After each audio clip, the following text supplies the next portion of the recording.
Welcome to the Real Critics Podcast with your hosts, Vincent and Jerry.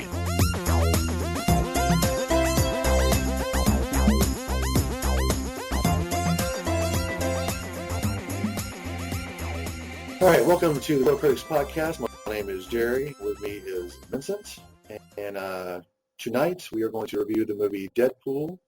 Just came out a couple weeks ago, 2 weeks ago, so it's fairly new. And I'm excited about doing this because I love Marvel. I love Deadpool. He's awesome. What do you think about it, Vincent? I loved it. I was a little surprised because I wasn't big into the comics, but I thought it was a great fresh take on the whole superhero genre, which has been getting a little watered down lately. a little dusty, a little watered down, a little yeah, mixed together. Yeah, I hear you, man. It's and they get a bad rap too, I think. People think that they can say, "Oh, well, it's a superhero film, so it's gonna be stupid or childish or whatever." And I beg to differ. I mean, I think that the movies now, especially with Batman vs Superman coming out, it's going to be epic. I mean, movies are going so fast; it's going to be just awesome. So that's what we're doing tonight. We're not your normal critics. We're not your normal movie reviewers. You look on YouTube or websites, you see these people that have been doing it for years, and they have reviewed so many movies. It's ridiculous. We're just two guys that enjoy movies, and we want to talk about them. So I hope you enjoy what we talk about them. We will welcome feedback, definitely, on how we make the show better, or if you don't like what we say, let us know. We have a Twitter set up. We have a Facebook set up. We have a YouTube channel set up. You can go to our website, realcriticsreviews.com, to get all those links and see new reviews we're going to post up pretty soon, and see this podcast put up there. So that's where we're headed now. So we got this website finally set up just a couple weeks ago, so we're all ready to go. So I think a big issue for me with movie reviews, especially nowadays, is it almost seems like that people are too critical. They're overly critical, and I don't like that. I mean, I know you're supposed to critique a movie, but people take it to the extreme, and they think that they are they're the only person that's saying anything about it, and I'm sick of that. I'm sick of listening to pretentious people talk about pretentious things. What do you think about that, Vincent? I've always said, especially coming from the music industry, that being a critic is one of the most useless jobs there is. Art is subjective. What you may like or what I may like may be different from what someone else likes. So it doesn't matter what someone with a degree in criticism has to say about the matter. It's how it relates to you, what emotions you get off of something. Notwithstanding what you were saying, there are bad movies. I mean, if there weren't, we wouldn't have Mystery Science Theater. True. But not everyone's going to like the superhero genre or the sci-fi genre or rom-coms or whatever the genre may be. But I would like to think that our approach going into this is you're not listening to a critic go over something and describe how the cinematography is like Marcel Marceau or is reminiscent of this or film noirs or this, that, or the other, but you hear it like you're hearing your friends talking about it to you. And ultimately, I think those are the opinions we go off of when we want to go see a movie is, did my friends like it? Were they entertained by it? Because you're on that same wavelength with them. I totally agree. You said it very well. I mean, we are two friends talking about a movie we liked or we don't like or whatever, and I'm sure I won't always agree on the same movie, which will be fine, but at the same point, to get multiple views, whether they're the same or different, that's what I want. I've never found a podcast that does that very well. It's usually all the people. It's like either one person doing it or like 4 or 5, and they all agree or they all disagree, or there's like one guy that doesn't agree, and everybody's like, "Oh, shut up, man! You know what you're talking about? Just shut up." So it's like, I want to hear a real review of a real movie, to where it's not, we're not being overly critical of something, but at the same point, we're going to give a good view of what real fans or what real movie viewers want to see or don't want to see. So, but, yeah, with Well, I know there was, when Star Wars came out, you had sent me a link to a review of the new Star Wars movie, and the author of it was saying you're going to see it regardless what critics tell you because you're a fan of Star Wars. Mm-hmm. And I think to some degree, like the Marvel movies, the DC movies, the comic book movies in general, you're going to see because you're a fan of the comic books, Mm-hmm. because you grew up reading them, because of how they're doing these storylines to relate to other movies, and it's so expansive. You want to, it's like collecting the comic books. You want to get every little piece of it. Yeah. So I think when it comes down to it, you're going to want to see a movie regardless, but you want some feedback from someone who's already seen it to kind of let you know which direction, if it's well worth the time and money, because movies are expensive now to go see in theaters. Yeah. I mean, because through the company I work for, we get discounts on tickets, but you're looking at $11, $12 a ticket. Yeah. To go see it, and that's, you take a family of 4 out, that's the better part of $100 right there. Yeah. Not including concessions and. Yeah, I mean, and me being a father of 4, I understand completely because my kids love to see movies, and like I say, I can drop money on movies like someone's business. Like it's just there's $10 out the door. So yeah, I'm with you. I understand what you're saying. So, but moving on from that, we can talk about that all day long. But I want to get talking about Deadpool because I know it's what everyone wants to hear about, and I want to talk about that with you. So, so let's get into our main feature for the night, Deadpool.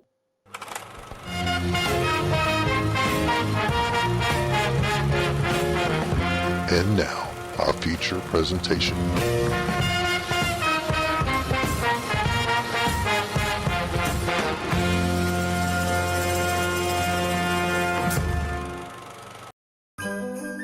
Twas the night before Christmas, and a good guy in red was hunting down bad guys and making them dead. Why the red suit? Well, that's so bad guys can't see me bleed. This guy's got the right idea. He wore the brown pants.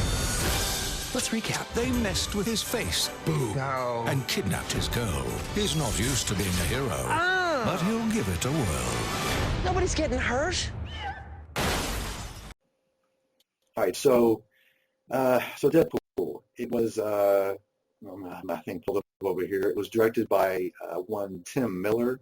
Let's see what else he has directed in the past. Looks like he did Scott Pilgrim versus the World, which was a pretty good film, and then a few smaller things. Rockfish, a couple of shorts, Rockfish and Aunt Louisa. Some of those. Those are old. Those are back early 2000s. So, he did a great job with this one. I'm telling you, fantastic.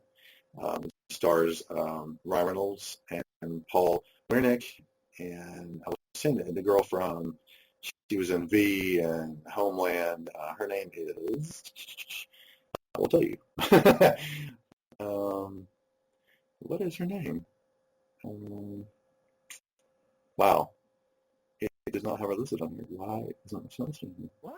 I know, it's weird. On IMDb? Yeah, full cast and crew. And let me go back to the original. No, she's got it in there. There we go. Maureen, I'm going to butcher her last name, dude. Bakarian? I think that's how you say that. That's like it's close enough. Close enough for American. Yeah, exactly. If you're watching this, you know what her correct pronunciation is. Let us know, because I'm curious how you pronounce that name. So, but I'm not totally sure how you do that. And then we have Ed Skrein as well. He plays Ajax in that. So those are our main characters in the movie. So as well as T.J. Miller. TJ, yes. I'll tell you. His name is. Oh man. I thought he was listed on here, but I don't see him. What was his name in the movie? Wow.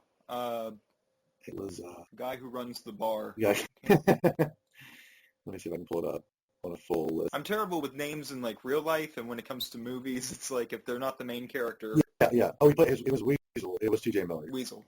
You're right. T.J. Miller is his name. So. Yeah. And he is hilarious. He is good. He's been in a few things. He's always that like funny guy, so you always like to watch what he has to do. But he was really good at that because he was serious. He was also very funny as well. You need to be funny too, I think so. But Well, he's one of those stars that's kind of on the rise right now. no, totally. You know, He's because I hadn't seen him much before this, but now I think wasn't he with the Oscars? Didn't he do a big thing with the Oscars? Yeah. I didn't get to watch the Oscars. I was actually working tonight, so I want to go back. I do want to go back and look at that and watch it. It was pretty good. Someone the other day asked, why are the Oscars still even a thing? And I'm like, really? I mean, that's you're a movie director or producer or actor or whatever. That's what you're striving for. You're striving to be the best. And the Oscars, that is the Super Bowl of movie making. Even though it's not really the best way to do it, I think it's still, that's it.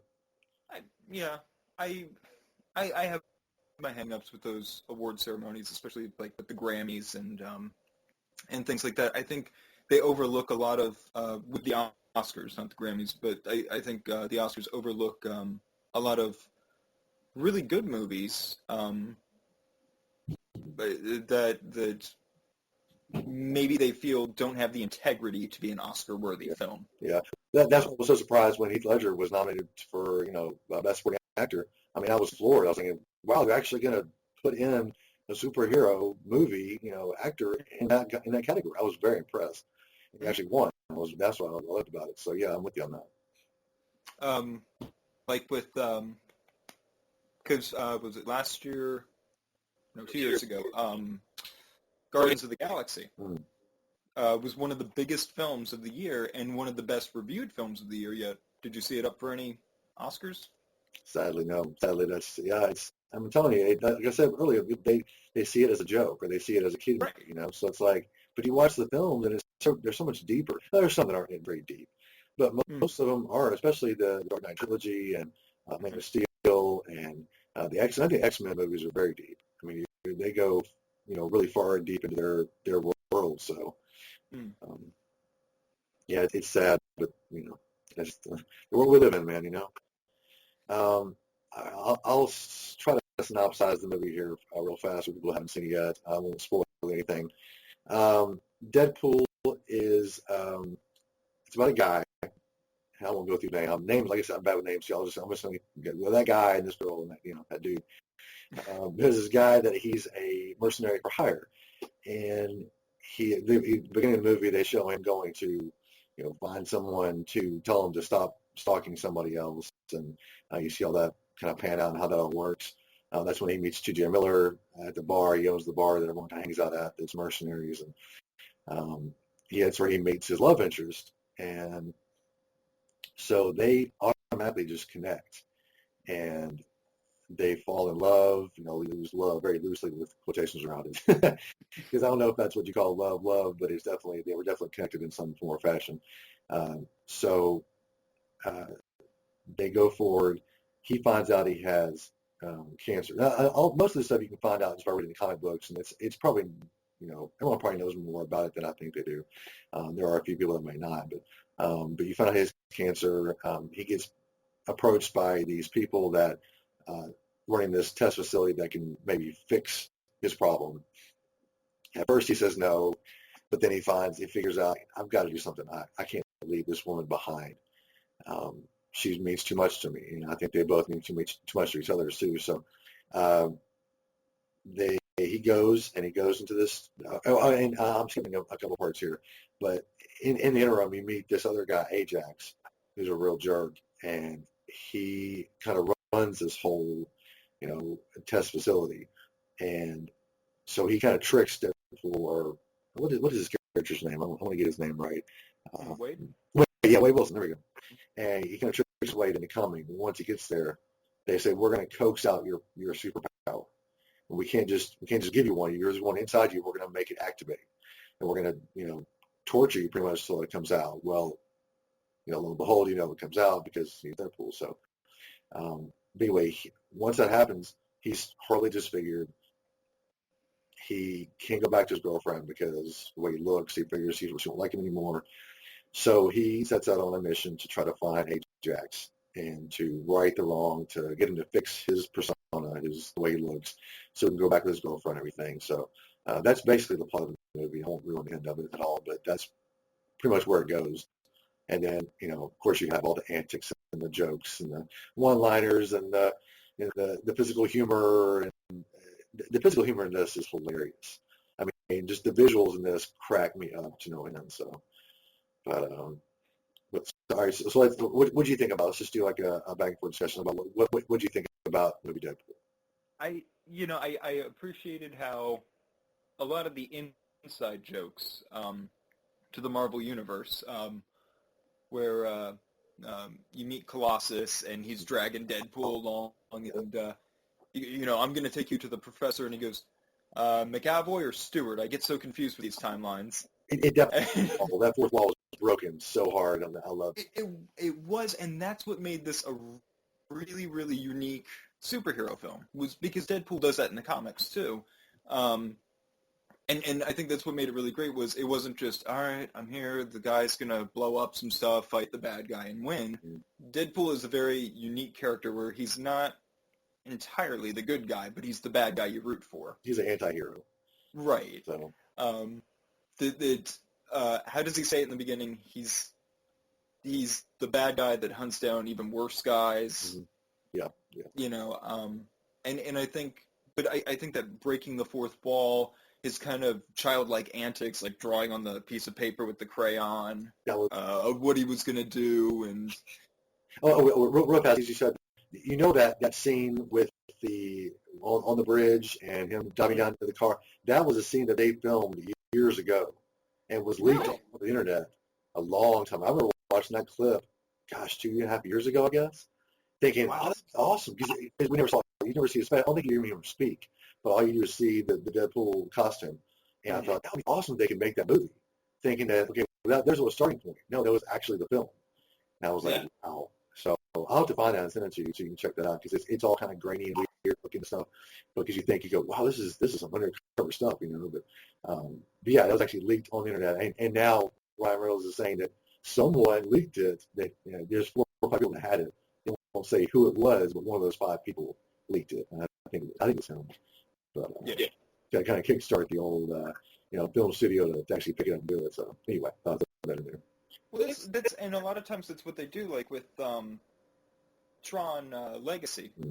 They filmed a little, couple-minute teaser that had nothing to do with the film, and they showed it to Disney and said, we ran this trailer at the beginning of some of the features, and it's gotten critical response. What do you say about getting us the green light to go ahead and make it? Mm-hmm.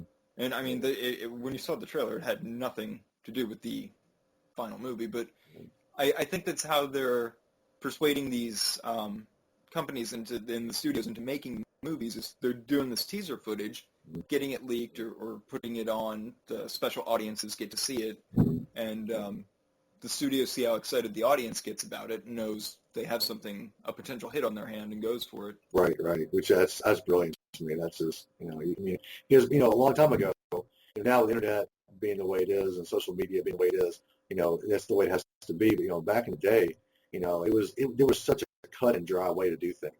Like you had to, take a movie to the studio and talk to the head of the studio. And, oh, here's my movie, and watch the clip, and then he had to approve it or disapprove it. Now, people, the film companies like to hear what people actually have to say about it before they make it. So they run, like I said, they want to test the audience. They'll run a clip somewhere and see what the reaction was. And they did it back then too, but it wasn't as prominent. It wasn't as important as it is now, because social media can make or break a film. Absolutely, and I think that's how these studios and these actors and directors are adapting to the modern world, because the rules do change when, you don't have to buy an album anymore. You can jump on YouTube and listen to it for free, Oh, yeah, it's great for us, but horrible for the artists.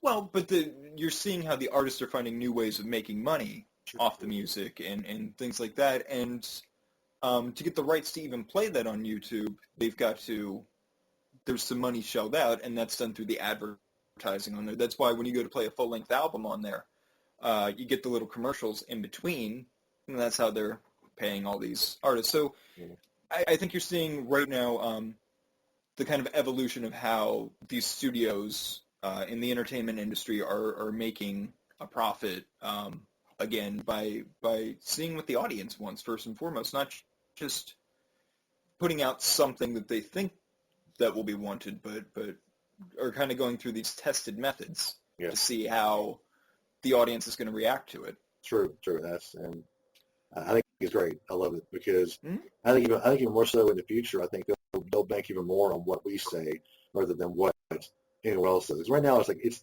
even half and half. I think it's more like 75-30 or 75-25. But I think in the future it'll be more like half and half, or a little bit more towards the fans rather than towards what the execs think. Well, So, I think. Have you seen Kung Fury? I have not. Okay, Is it, that was no, this. Huh? Is it on Netflix? Yes. Okay. It's on Netflix, but it's for free on YouTube because what it was this, I believe he was a Swedish filmmaker, made a trailer for this really cheesy 80s type movie about a kung fu martial artist, street cop who has to go back in time and fight Hitler. Oh my God. And it's ridiculous and it's funny, but he made the little teaser trailer for it, put it up on Kickstarter to raise money to make a full-length film for it, and had all these people volunteer time and money and wound up making a film. And it was such a huge success. It was one of the top videos on YouTube. They're streaming it for free on there. They put it on Netflix where you can check it out. It's only like 45 minutes. But it was brilliant, the whole process of, well, I've got this idea. I'm going to release it as a little trailer so you can kind of see the potential behind it. And so many people got on board and helped make it into a full-length feature. That is cool. I mean, Kickstarter, props to them. They have made so many movies possible with the way they've made it, where you can contribute money to projects and stuff like that. It's fantastic. It's so weird to think about movies and how far they've come, especially since you and I were kids. Of just the process of making one, because it used to be, like I said, it used to be a huge deal, and now it is still a huge deal, but not as much so, because someone can make a movie just with a handheld camcorder, and then come up and someone can see it, the right person can see it, and it gets made into a full-length film, with all the works added into it, so it's like they take something like that and just either reshoot it or make it better with, CGI or whatever, But I think that's fantastic. And especially with Deadpool, there are some CGI scenes in there too, but I think that what they used in the movie, it is outrageous, but I think it adds to the movie to where it makes it better, honestly. Right. And I think with a movie like that, the more outrageous you can make it, the better. Yeah. It makes, the more kind of over the top, and I think that's what they were going for, because some of those fight scenes were absolutely elaborate and over the top, and especially the opening scene with the convoy of cars and how he's going between them, and yes.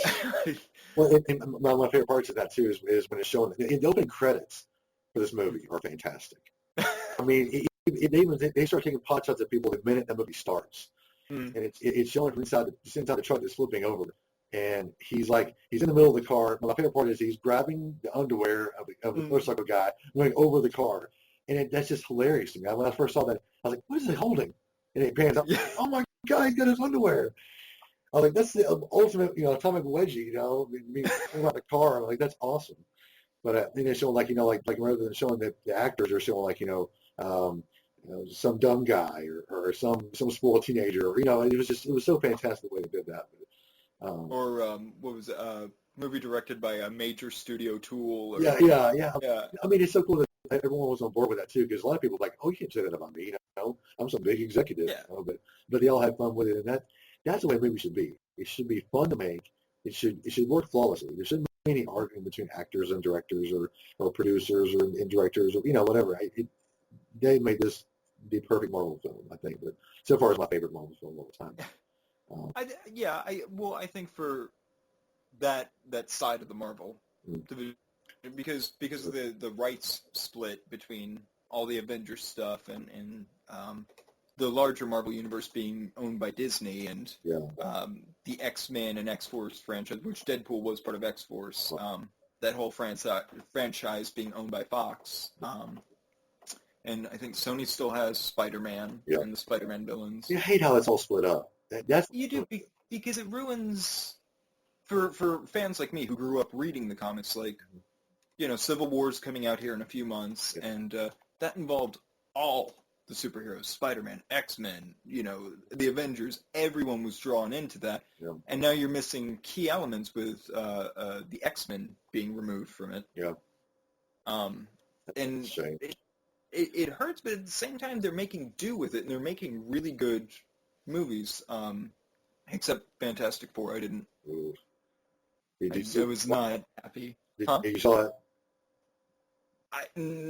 Parts of it. Yeah, I couldn't make it through. Okay. So stepping back from the fact of how bad it was, some parts in that movie were pretty good.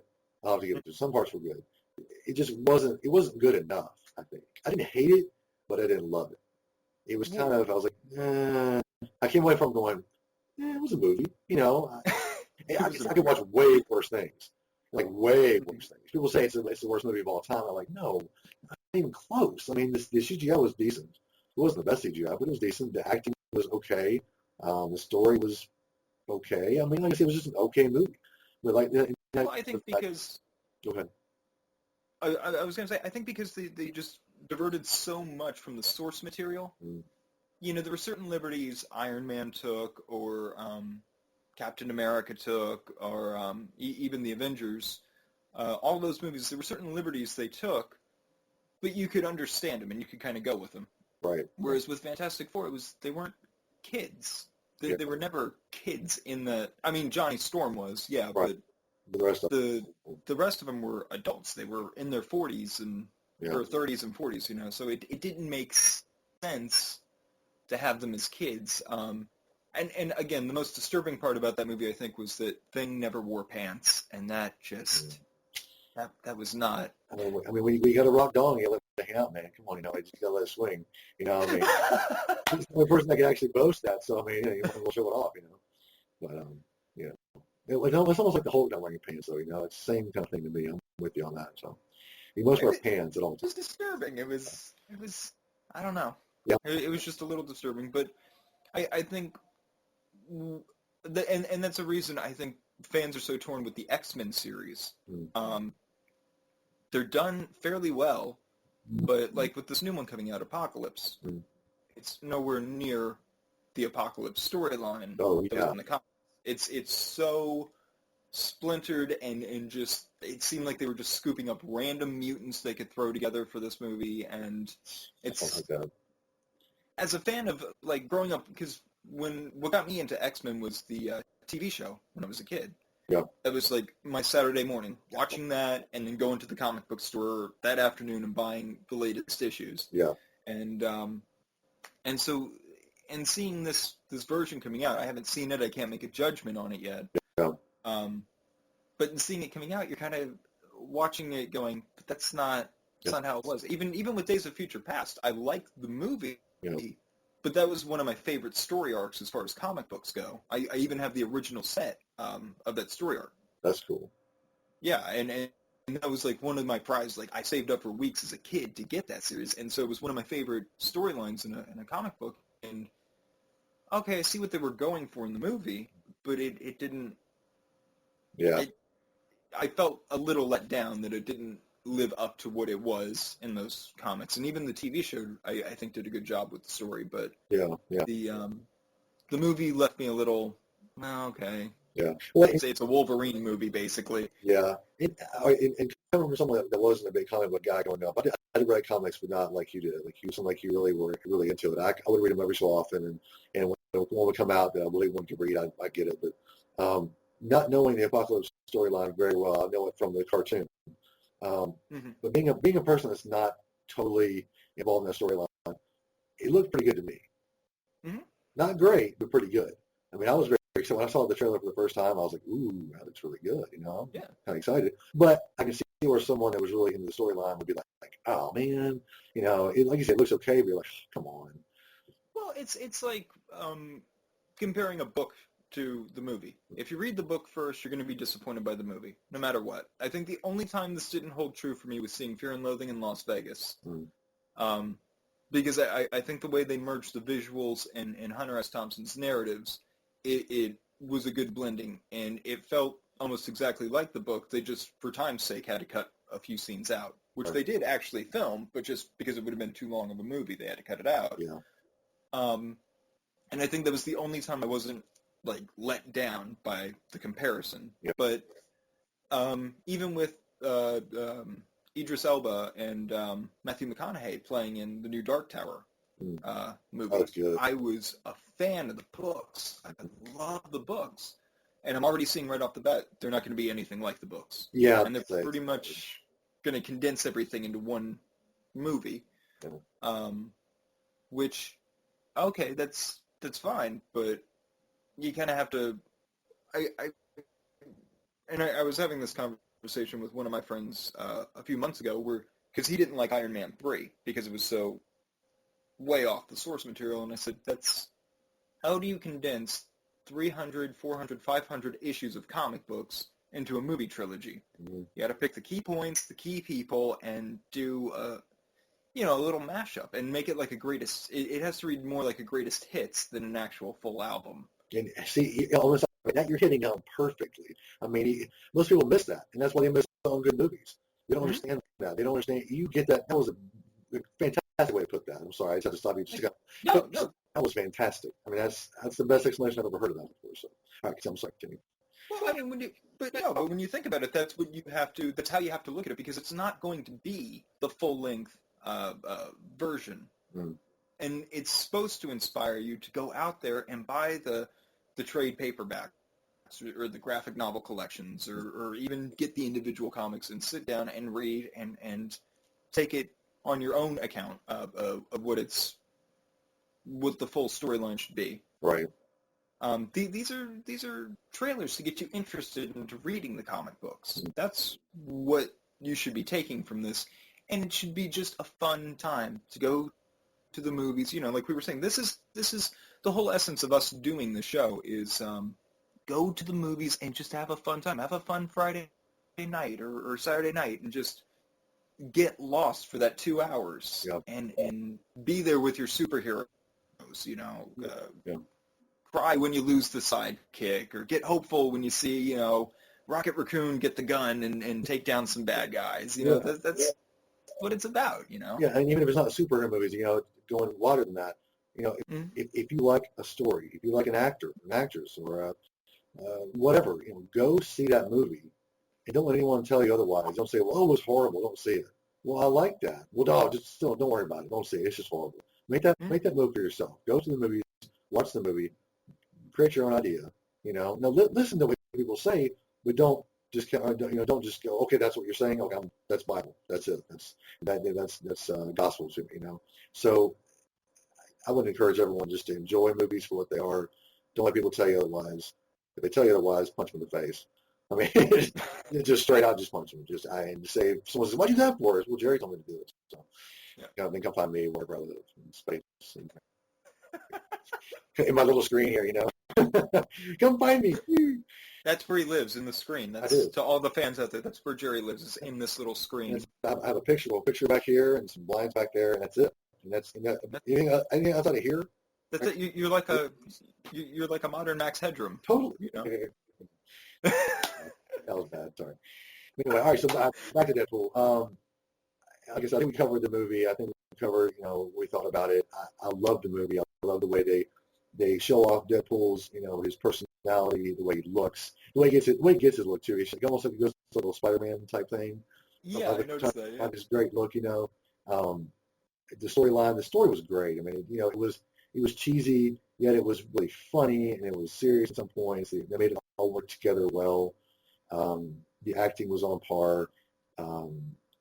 They worked in the X-Men perfectly, I think. They didn't. Yes. And I love the way he goes, knocks on the door. He's like, no, what's what I hear? It looks like they couldn't afford, another X-Men, I guess. Talking about Wolverine. Yeah. Taking pot shots. Oh, the jabs of Wolverine were the best. Oh, I thought, I remember asking my brother, because he saw it right before I did. I said, well, was Wolverine in it? Because I heard rumors about a cameo, and he goes, yeah, in a way. Yes. And I want to leave that for the fans. Like, totally. You go see it. He's in there. Yeah. But maybe not in the way you expect. Exactly. That was just, that's Deadpool. I mean, it was perfect. So but I give this, we're doing a 5-star rating on our website, and we'll kind of stick with that. I'm giving this movie 5 stars. I don't see a reason why not to. I mean, there's nothing in it that really made me soured anything or anything. I wish they did that. I wish they did this. Every time you go, I wish they would. Oh, there it is. You know, you just do it, and he takes pot shots at himself and the lady he moves in with, the blonde lady he moves in with. That whole thing was so unexpected. Like I said, I didn't read the comics, but it was just so perfect. I mean, I can't explain it. It was so solid. The comedy was completely on point. The one thing that I kind of had a little bit of a hang up with was the flashbacks. Oh. That ate up half the movie, was doing the flashback to the. I see why they did it. It was kind of a non-linear thing, which worked because they took it away from the typical storytelling line, and you kind of went the back and forth. But sometimes I thought the flashbacks went on just a little bit too long. They could have maybe condensed it a little bit better. Yeah. But I really have no complaints. I thought it was solid. I was laughing the whole way through. Well, at the same time, cheering on Deadpool. And now it's made me want to go out and read. And this is what I was saying earlier. Now I want to go out and pick up some of the comic books. Yes. Because I think this was really well done, and major kudos to Ryan Reynolds for backing the film. He was one of the main producers for it, and he had full faith and belief in it, and pushing for the R rating, which I don't think this would have worked without the R rating. No, it would have sucked. It would have really been the worst idea ever to make it like that. And even now, the big push on social media is, it's Deadpool's done it, already a movie. All right, we do a whole bunch more. Well, just because he did it doesn't mean you have to do it that way. People are saying that Batman vs. Superman is going to be R-rated, which I think will be awesome. That's just personal. I'm a huge Batman fan, but I think it'll make it even better. But some people are going, oh, no, I don't think that's the right idea. Well, it may work for them better, but I think with a serious situation like that, especially, you need to have some words thrown in there, some action stuff that's a little bit top. But some movies, I don't think the X-Men movie should be R-rated for some reason. I just don't. The Wolverine solo stuff, I could see that getting a boost from being rated R because he was always an extreme character. Totally. X-Men, not so much. But the Avengers stuff, I could see not going into the R rating. There's no need for it. With the Batman Superman thing, Batman's always been a dark character. Always. And there is that need to explore it a little bit more and see some of the underside of Gotham and see some of the brutality of what he has to go through. I mean, because I don't know if you read the comic books, but the one where Robin dies, where Joker kills Robin, or one of the Robins. Yes. Was one of the most brutal things in any comic series. And that's what I've always applauded DC for, was writing great villains. Yes. I mean, it's fantastic. I mean, Joker's probably the best written villain in any comic series or in a lot of literature, period, just because of how psychotic he is. Yeah. And there's no rhyme or reason for it.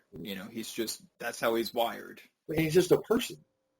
I mean, you think about a lot of the superhero stuff, these are the villains, some superpower person, or they have, this and the other, or a lot, tons of money or all this stuff. Well, Joker's this guy that, knows how to do stuff. He can get it done. Let's put it that way. He knows how to get it done. And I love that, especially with the Dark Knight trilogy, with the Dark Knight, with Heath Ledger's Joker. Just it blew me away. I mean, it's my favorite movie of all time. I sit there and watching him. I don't see Heath Ledger. I see the Joker. Yes, and that's a very good point. Yeah. And I'm kind of let down by the whole Leto Joker thing. I'm still not on board with that yet. I'll wait to judge when I see it. But when I saw Deadpool, I don't know if they did this at the screening you saw, but there was a Suicide Squad trailer there. Yep. And I don't think the use of Bohemian Rhapsody with it really worked. Yeah. Not to me anyway. It felt kind of weird. Yeah. But I tell you who stood out to me was Harlequin. Yes. I love how what's her name, Margot Robbie. Yeah. She, because I grew up watching the Batman animated series. That's how I got into Batman. That and the Michael Keaton ones were how I was introduced to Batman. Yep. And so seeing that, like, she takes it to that next level. And she's not a carbon copy, but she's right and does her own spin on it, which I love that. I think she's going to be the star of that movie. I guarantee you. She will absolutely over Will Smith and all the other actors. I think she is going to be the one everyone gravitates to. Yep. But when I saw Leto in it, I didn't like how he was doing Joker, with that kind of muffled voice, and just the gold grill and I mean, his actual character makes sense, but at the same point, he just doesn't pull off very well. I mean, I'm saying this going off a trailer too. I shouldn't totally make my big, I hate this movie. I hate this movie, but I'm gonna wait to see him, and once I see him, then I'll know exactly how. But right now, I'm just not on board. But like I said, I'll give him a chance. I'll give the movie a chance. But at the same point, it's going to be hard for me just to go, oh, he was great. He was fantastic.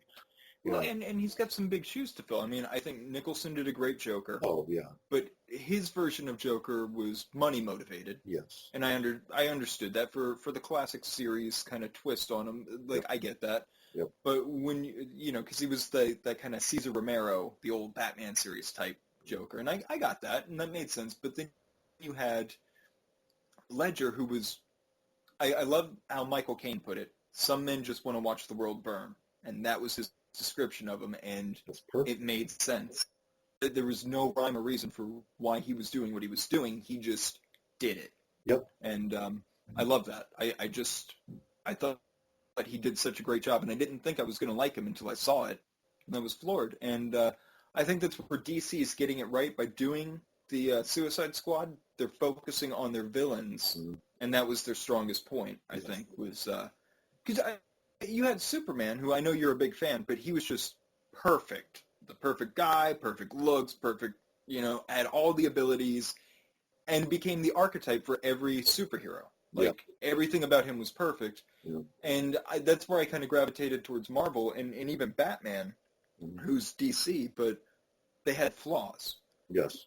Peter Parker as Spider-Man was torn between the two worlds. I'm either Spider-Man or I'm Peter Parker. And he was constantly conflicted with that dual nature, which I think speaks to a lot of teenagers when they're reading these, because you do want to be a superhero, you do want to help, and you do want to do all these amazing things, but you're limited because you're a kid. Yep. Yeah. And that's very important to keep kids as kids, too. And it's a good point you bring that up. We try to shove these things in kids' faces. Even I try to do it with my own kids. But sometimes my wife is like, oh, that's not really appropriate for them. I'm like, I stop and think. I go, yeah, you're probably right. But I'm so excited to show them. I just want them to be immersed in this world. And my daughter, Aniston, she's 9, and she loves DC and Marvel just as equally as each other. And I love watching her watch stuff. She watches all the Justice League cartoons and Young Justice and the Avengers cartoons, and she loves Batman and Superman. And it's just fantastic to watch her go through all that. But at the same point, I need to slow down a little bit and kind of give her the benefit of the fact that she's a kid. There's some stuff she just shouldn't see. And but you're right, though.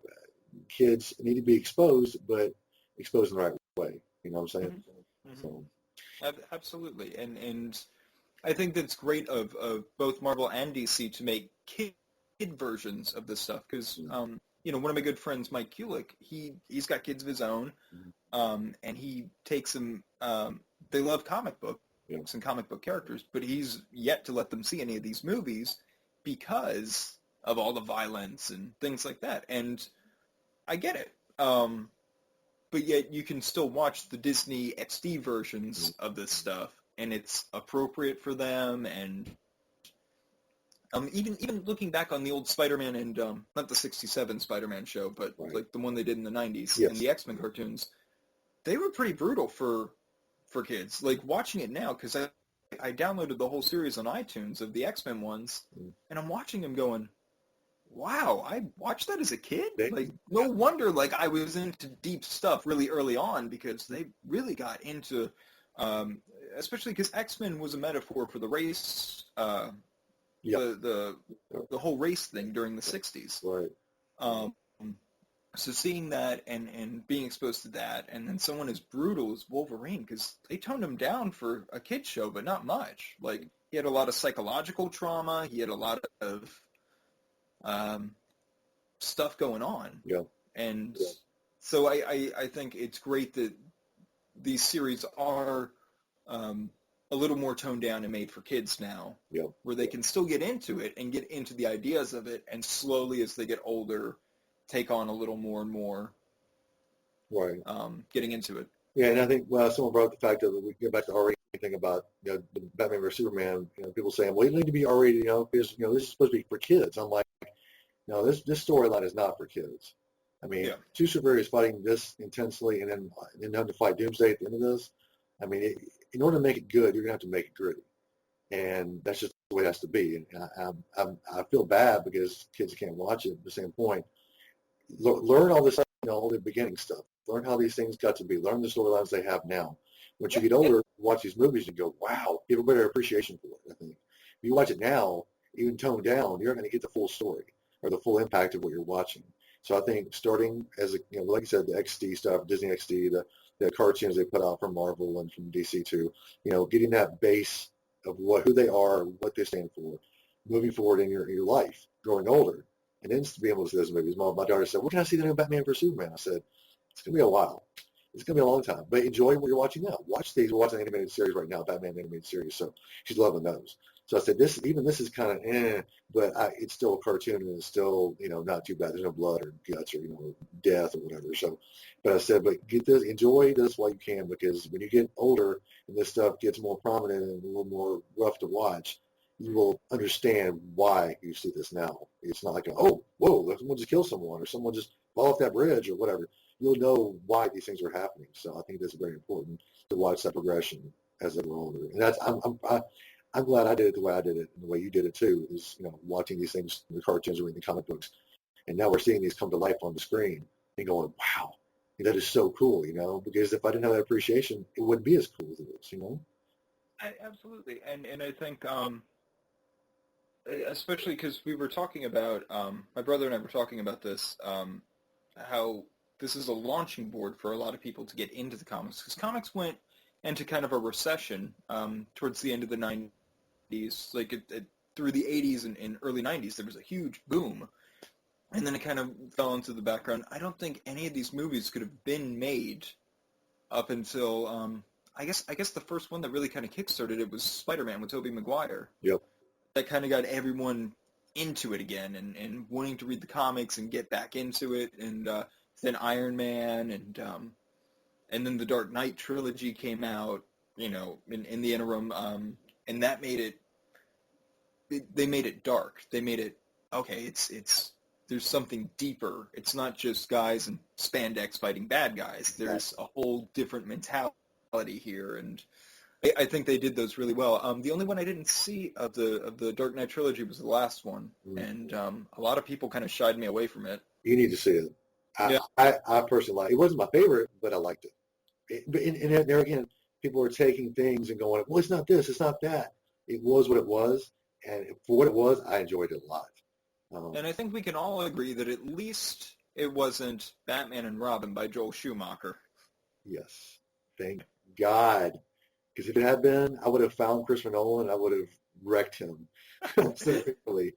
I mean, I would have been like, dude, you make The Dark Knight and you make this crap? What's up with that? But, I mean, and as a trilogy, as 3 movies, it is the best made trilogy I've ever seen. And I've seen a lot of it.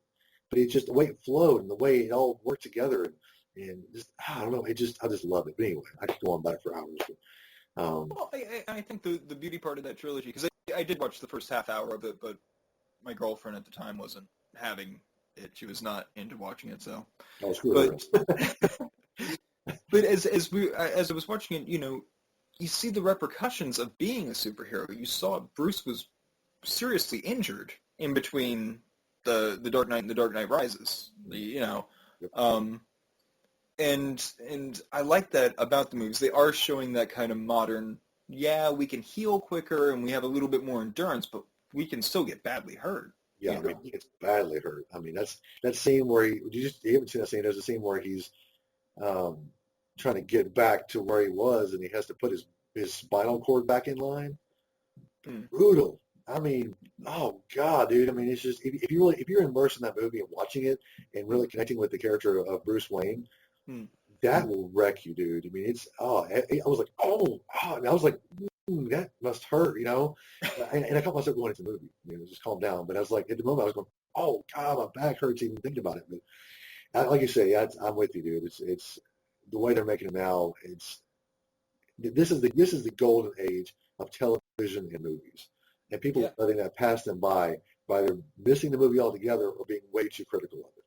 And I think if they back off, One thing that I really appreciate that Marvel started was the connecting of the whole universe. So they're not just making a Daredevil a TV show, and they're not just making an Iron Man movie or an Avengers movie. You see how it's all little pieces of a puzzle slowly coming together. If you watch the Daredevil series on Netflix, I do. It was brilliant the way it was done, and that's how Daredevil should be. It needs to be a kind of gritty noir TV show, not a big action spectacular for 2 hours. It needs to be. And you need to get into his head to fully understand him and where he's coming from. Totally. Because he's much like Bruce Wayne in Batman, that he's very conflicted, being a vigilante, and if you ask Affleck about that now, he's like, yeah, that was the biggest mistake I've ever made in my life. He said, even agreed. He actually watched the Daredevil TV show. He said, yeah, that's the way it should have been done. And that's one of the things I agreed on was they were talking about doing another Punisher movie. Look, you've tried it time and time again. People just don't get Punisher being wrapped up in a package like that. Now they're introducing him into the new season of Daredevil with the guy who played Shane from Walking Dead. Yes. Which I think is a perfect choice. Fantastic, yeah. But they're introducing him that way, and I think that's how the character can work. You need to understand the complexities. You can't wrap up someone with that much mental baggage in 2 hours. Yep. You've got to see it unfold over multiple episodes and seasons to get a full appreciation for the character. Yeah, plus back then Affleck was a douche too, so I mean it didn't help the fact that he was like, he was still in that kind of weird phase, but it was like the transition between, Good Will Hunting and then he did a few movies and then he was like, oh, I'll make this big action film and be awesome. And then he comes out and he goes, oh crap. I screwed it, big time, so. But at least now he understands that, because most people look like, oh, it was fantastic. I don't care what you say, but he's like, no, it was crap. I fully own that, and which I think is great. It was, but that's when Marvel was kind of just experimenting with doing these movies, and I think where they really kind of hit the golden ticket was with Iron Man and Robert Downey Jr. And I mean, because I was never an Iron Man fan until I saw the movie, and then he made Tony Stark so lovable and despicable at the same time. Yep. That you were just going, oh my God! Now I've got to be into Iron Man. He's so cool. Like, who doesn't love Robert Downey Jr.? Oh, I mean, he was fantastic. Like I said, he was born to play Tony Stark, and Ryan Reynolds was born to play Deadpool. Those two guys, those are the best two castings ever. Because people say Christian Bale was good as Batman or Keaton was good as Batman. I'm like, no. I said they were good, but those weren't Batman. I'm hoping Affleck can pull it off. I think so far I'm very impressed with him. We'll see how it all pans out on the screen as an entire movie. From the trailer, it looks really good, but of course, trailers can make things look great, and they're just not. So, but I'm waiting to see that. It's 25th of this month, dude. It's like 2 weeks away. Yeah. Oh man, I didn't realize it was that. It's close. Yeah, it is. It is close, But this is going to be a huge year for movies. Deadpool was supposed to be the first big one, and then you've got Batman and Superman, Dawn of Justice, and then X-Men. Civil War. Civil War, that's right. Civil War's first. Apocalypse. I think is Doctor Strange supposed to be out this year? They're slating it. Who knows though? It's still in production. I think they're still in the final stages, but that may get pushed off. Who knows? But I hope it looks good. It looks very good. So I hope they. It does. There's the new Star Wars at the end of the year. Yep. Rogue One, I think, is the one coming out at the end of the year. Yep.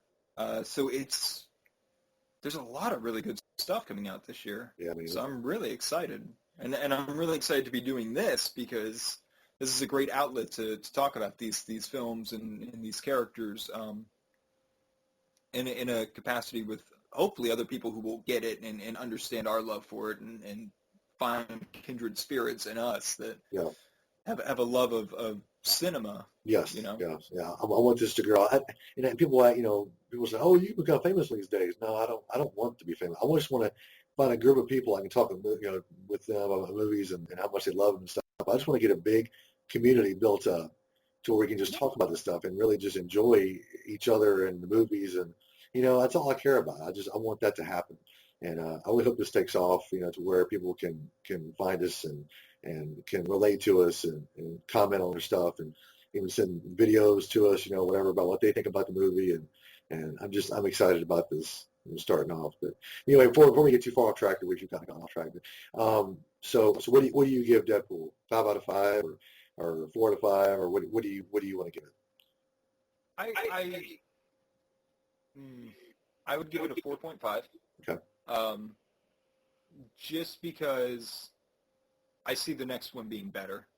Yeah, I agree. I mean, I was smitten with this movie, though. I mean, I've seen it twice already, and when a movie gets me, I'm gotten. I can't move from that spot, and that's why I loved it. That's why I gave it 5 out of 5. But I could see where your take was. I'm with you totally. Well, it's like, let me put it this way: would you, knowing that you saw the first Captain America, right? Right. And you saw the second one. Right. Now, if you could go back and change your view on which one you would give the better rating to. True. You know what I mean? So I'm kind of looking at it from that point of view. There was a lot in there I loved. I loved how it took the genre to a new level, and he kept breaking the fourth wall, and you loved him. You really did. You just thought Wade or Deadpool was just the best, funniest character, and I don't think they could have gotten anyone better than Ryan Reynolds. Yeah. But I think there's a little room for tweaking, and I'm a bit of a perfectionist. That's why I give it that half star less. I think there's a little room for tweaking, and I think the next one, because it'll be more of a straight storyline, not a back origin story and a back and forth with the flashbacks. Yeah. I think they're going to step it up a little bit, and that's what's going to make it a 5-star one at that point. I can't disagree with that. That's on point. But and people are going, didn't he just say the person that they don't always agree on stuff? But this one is so hard not to agree on. It's so good. It is, and everyone I've talked to, even people who normally kind of come down on superhero movies, even they said this was really good. I don't think I've heard anyone badmouth this one yet, except angry parents who took their kids to it, not realizing. Should have researched it beforehand. That's what am I saying is it all goes back to parenting. When you don't parent right, you're going to screw your kids up. So just take that as a hint, people. But anyway, so all right, so that was. But I mean, yeah, it was kind of alarming how many parents just took their kids disregarding the R rating. Yeah. And I think one parent even wrote an angry letter saying there needs to be some way that we can identify if these movies are good enough to take our children to or not. And you're going, it's called an R rating, people. Yeah, how do you not know the rating system? What decade do you live in that movies aren't rated? Yeah, their brains don't work, and that's. I mean, that was the big hype surrounding this movie, was it had the R rating, so it was not safe to take kids to. Well, even if you saw the trailer, even the trailer was risque. In some. Oh, they had the Red Band trailer where it was very. Oh yeah. Like they let some. Yeah, it was good. So it was just negligent parenting, I think. Totally, I'm with you, man. Well, that about wraps up the review for Deadpool. I hope you enjoyed that as much as we did. So this is our first official review as well. So I want to applaud Vincent for getting this conversation going perfectly. So I'm very excited. I'm very excited to see where this goes. So hopefully in the future we'll have more features to share with you. Starting with the first show, we don't have really any fans yet. We're not there yet. But hopefully once we get some fan mail or some fan videos, we'll play those for you at the end of the show, and we'll be able to make a actual show. Because right now we're just kind of introducing ourselves and then doing the review and then going, all right, see you later. So But hopefully in the future we'll have more stuff to do, more stuff to talk about. And anything else you want to say before we wrap this up? No, I'm good. I had a really good time doing this. It's been a long time coming. I'm glad we finally did get to sit down and get this hammered out. Yes.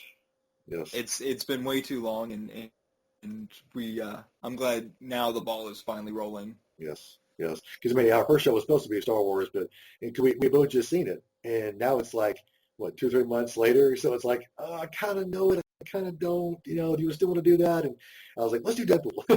So it kind of worked out. So we just seen that. Let's just seen that within the last week or so. So that worked out perfectly. But anyway, well, Vincent, I appreciate you coming on and doing this with me. Maybe in the future we'll have more people. We'll have 4 or 5 people doing this, which I would love that. The more the people to get in there and get their get their stuff in there and not critics, not other critics. I want other real people to come on and tell us what it's all about. So, but well, for me and for Vincent, we appreciate you guys watching. We really hope you will check us out again. And until next time, my name is Jerry, and whichever way you're looking, that's Vincent. Yeah, I'm Vincent. I'm the cute one. That's right. Oh, definitely. I will not argue at all with that. But I think our next review will be. I don't even know. We'll have to talk about that. It'll be Batman and Superman. Come on. Oh, yes, sure. How could it not be that one? Unless we decide to do in between that. But our next major review will be that. That's a good way to put it. So you may find one in between there, but our next major review is going to be Batman vs. Superman, which I cannot wait to watch. We may have to. Oh, I know. You're Jerry is the biggest Batman and Superman fan out there. I can't. I actually wore a Superman. We actually went to a dance, a daddy-daughter dance last weekend. I wore a Superman tie. And you can't beat that, dude. I couldn't find my Batman tie. I was like, dang it. But anyway, so I got that. I'll put pictures up on the website for that in case you want to see that. But, you should. Yeah, go to the website, definitely. Check that out, realreviews.com. I'm sorry, realcriticsreviews.com. Excuse me. I got that mixed up. realcriticsreviews.com. We have all our Facebook, our YouTube, our Twitter, Instagram as well. So check all those out and like us, favorite us, whatever you got to do to get us to follow you or you follow us, or we'll run around in circles or dance around and that crazy. So, but look for actual just little 2-3 minute reviews. We're going to start putting those up on the site as well. They'll be on the homepage. Scroll on the homepage of the latest ones on there. So, if you want to become a part of the show as well, if you want to review movies for our site, hit us up on there too. There's a contact us link on there. Hit us up and we'll see if we can get you hooked up with that too. So we'd love to hear your thoughts. So for myself and for Vincent, we appreciate you listening and watching. And this will be also available on iTunes as an audio podcast as well. So if you're not seeing us, at least you can hear our voices, our wonderful, clairvoyant, if I didn't right word, angelic voices. We can see the future with our voices. I meant to say, I don't know. Anyway, so see you next time. Have a good one.